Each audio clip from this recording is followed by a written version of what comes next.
오늘 주도 말씀은 시편 112편, 열왕기하 13장, 누가복음 23장입니다. 오늘 시편 112편을 보면 하나님을 경외하는 자에게 복이 있다는 그 시편에 자주 나오는 말씀이 나옵니다. 그리고 나 이후의 후손들에게도 그 복이 이어질 것이란 말씀인데요. 이것은 믿음의 선조를 따라 그 믿음이 이어진다는 의미이기도 하면서 후손들이 선조의 믿음의 행동을 인정하고 따라가는 것이라고 볼 수 있습니다. 그래서 후손들도 하나님을 경외하는 삶을 살아가는 것이죠. 그런데 그런 가문에는 부와 재물이 있고 공의가 영원하고 자비와 긍휼이 많고 의롭다라고 말씀하고 계십니다. 그래서 은혜를 베풀고 꾸어주는 자로 가난한 자를 돕는, 그래서 영원히 하나님의 의가 함께하는 그런 가게가 된다라는 것인데요. 열왕기하 13장을 보면 이와 반대로 이제 북이스라엘의 그 요아스 왕이 나오는데, 그의 선조부터 자기까지 악하다는 평가를 받고 있는 왕입니다. 그럼에도 엘리사가 죽을 병에 걸리자 요아스는 엘리사를 찾아와서 아버지라고 하는 것을 보는데요. 뭐 친밀감과 존경심을 나타내는 것일 수도 있는데, 어떻게 보면 어려운 처지에 있는 자신이 엘리사를 통해서 하나님께 의지하려는 마음이라고도 볼 수 있지 않을까 싶습니다. 그런데 요아스의 경우에는 그의 선조들부터 악하다라는 평가를 받았어요. 어쩌면 믿음이 없는 가문이라고 할 수 있겠죠. 그래서 엘리사가 그 요아스에게 화살을 쥐라고 이야기합니다. 그리고 구원의 화살이라고 말하면서 땅을 치라고 얘기하는데 이제 딱 세 번 치고 맙니다. 그래서 엘리사가 화를 냅니다. 대여섯 번 좀 치지 고작 세 번 치고 마냐고. 그랬으면 아람을 멸망시킬 수 있었을 텐데 라면서 한탄하는 것을 볼 수 있는데, 요아스에게 믿음이 부족하거나 용기가 없어서 뭐 이렇게 행동할 수밖에 없었을 거라고 볼 수 있는데요. 이것은 그의 선조들이 믿음이 없었기 때문에 그가 믿음의 행동을 담대하게 할 수 없었던 것입니다. 학습도 경험도 없었기 때문이죠. 이렇게 가게 흐르는 습관과 행동 같은 경우에는 이렇게 보면 계속 대물림 된다라고 볼 수 있겠죠.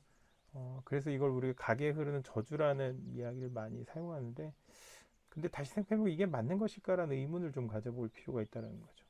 오늘 복음서 보면 누가복음 23장 이제 34절에 보게 되면, 예수님께서 중보자로서 우리가 우리의 죄를 알지 못한다면서 죄를 용서해 달라고 말씀하시는 것을 볼 수 있어요. 그리고 우리의 죄를 대신하여 십자가에서 죽으십니다. 그리고 41절 43절에 보게 되면 대단한 믿음의 가문이거나 뭐 믿음이 학습되어 내려온 집안 사람이 아니겠죠. 십자가에 달려 죽은 행악자 중에 한 사람이 예수님을 믿고 자신의 죄를 고백해요.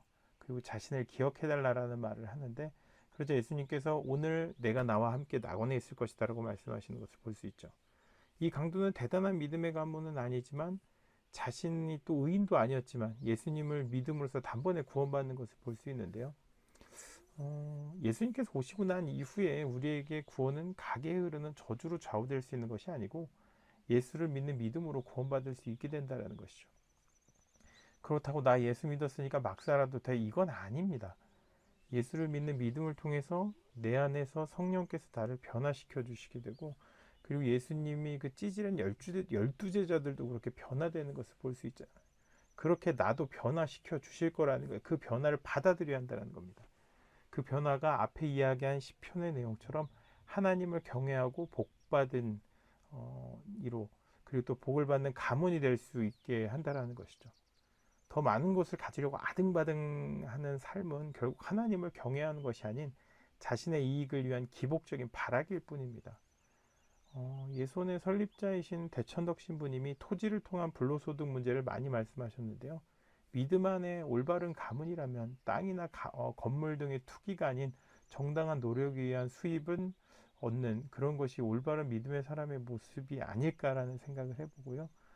그리고 그러한 모습을 보고 배운 자녀들, 어떻게 보면 그 투기하고 뭐 건물에 매달리고 하는 그런 자신들의 뭐 부모일 수도 있겠죠. 선조들의 모습에서 배운 자녀들이 지금 예수 그리스도를 통한 천국이 아니고 그냥 건물주의 삶이 목표가 되어버렸다라는 거예요.